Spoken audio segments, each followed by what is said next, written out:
I am Maggie mic'd up, and you probably shouldn't listen to me. I am in no way a professional. I am simply a person that grew up in a world of chaos and managed to find a quiet place in that world for myself. I have worked extensively on my own healing. I've burned the bridges that reliably allowed bringers of chaos into my life, and I have replaced them with bridges that allow me to advance in the quiet I covet. This may be relatable for those of you that also grew up with the flames of chaos engulfing your environment, and may help you form your own path to peace.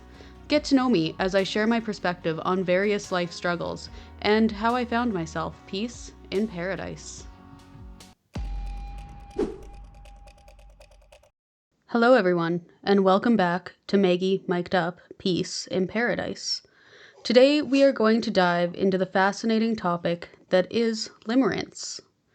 You may have heard of the term before, or it might be entirely new to you, but trust me, it is something that has touched the lives of many.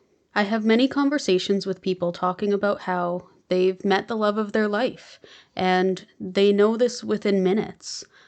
Others talk about their ex-partner for many years after the relationship terminates. Some struggle to understand why the person they feel infatuated with refuses to explore a deeper relationship. Today we will discuss limerence.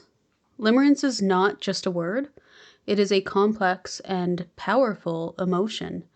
It's that feeling when your heart races and your palms get sweaty and you know you can't stop thinking about someone, often to the point of obsession. But what's the science behind it? It all starts out in our brain with neurotransmitters like dopamine and norepinephrine running the show. These chemicals flood our system, making us feel euphoric and alive when we're around the object of our affection. It's like a natural high. But limerence isn't just about the feel-good chemicals. It's also about uncertainty, the what-if factor. We get to build an idealized image of the person we desire, often far from reality.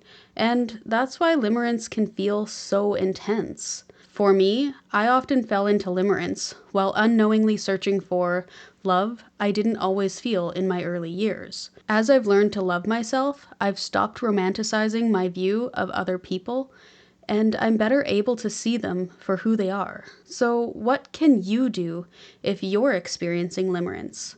Well, it's essential to recognize it and understand that it's a temporary, infatuation-driven state. Some people find it can lead to a deep, lasting relationship, but in my experience, once the rose-colored glasses are removed, I can recognize I've lowered my standards to levels I never would have allowed while thinking clearly. Remember, limerence can be an incredible and exhilarating experience, but it can also be all-consuming. I choose to take a step back and refocus and balance those intense emotions with rational thinking. This is the key to a healthier perspective. Limerence teaches us about the power of our emotions and how they shape our connections with others.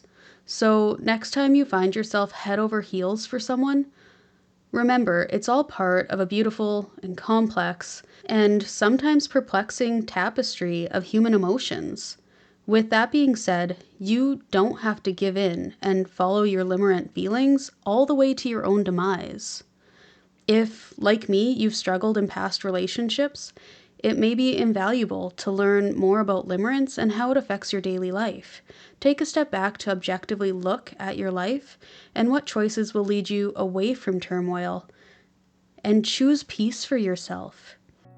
As always, if you agree or disagree with any advice I've provided, please let me know in the comments below. Feel free to share additional advice you have for each person in the comments on YouTube. If you'd like to reach out for advice, send me an email to maggiemicedupsubmissions@gmail.com or contact me on social media at maggiemicdup. If you'd like to hear more from me, like this podcast and subscribe to my podcast and social medias.